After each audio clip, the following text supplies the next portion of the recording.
Hey guys, welcome back to my channel. Let's talk about something that doesn't always get the attention that it deserves. I'm talking about the sacred isolation, the silence, the distance, the pause between you and the ones your soul recognized. Today we're talking about awakening together, apart, how divine masculine and divine feminine often evolve in isolation first. Because real union, real alignment, it doesn't happen in a relationship.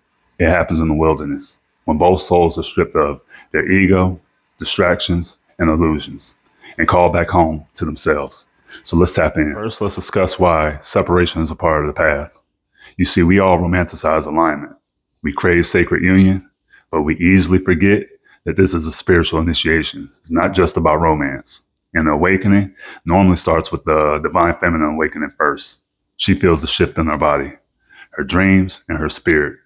And this process isn't graceful. It's raw and it's lonely. She sheds, she mourns, and she releases the old. And while the feminine is expanding, the lame-ass masculine is just running. Stop, I'm just playing. In all seriousness, he does retreat. And it's not done with malicious intent. It's because the masculine's awakening normally begins with withdrawal. He doesn't have the words, so he disconnects. He goes silent. And when he does try to return back to normal, he realizes it just doesn't fit anymore. The distance, the silence between the two, it isn't the end, it's actually the beginning. Now let's talk about the purpose of isolation during the awakening process. The divine masculine and the divine feminine must face their shadows alone. Why? Because healing in partnership without healing in solitude only creates codependency.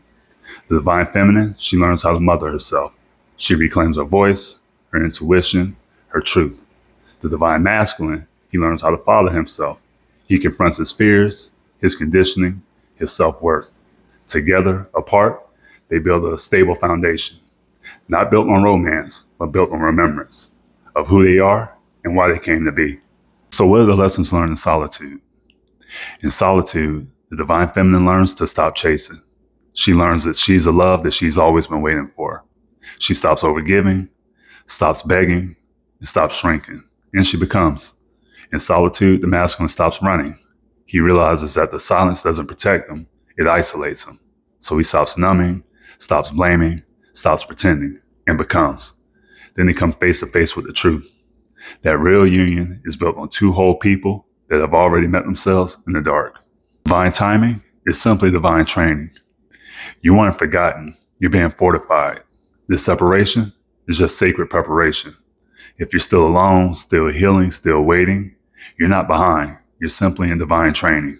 Don't waste your time in the wilderness. Don't try to rush your process, because when the time comes, the version of you that shows up at the reunion, it won't be the broken lover. It'll be the healed soul, the aligned leader, the divine counterpart. So for those of you who are wondering if your partner will ever return, yeah, read my comments. Maybe they will, maybe they won't. But at the end of the day, you will. You'll rise into your power. You'll return to yourself. You'll remember who you are. Because even when you're awakening apart, you're still awakening together. Own your energy, walk your path. And before I close this video out, I want to leave you all with a small nugget. Union isn't a destination, it's a frequency, one that both souls must rise into alone before you can meet each other again.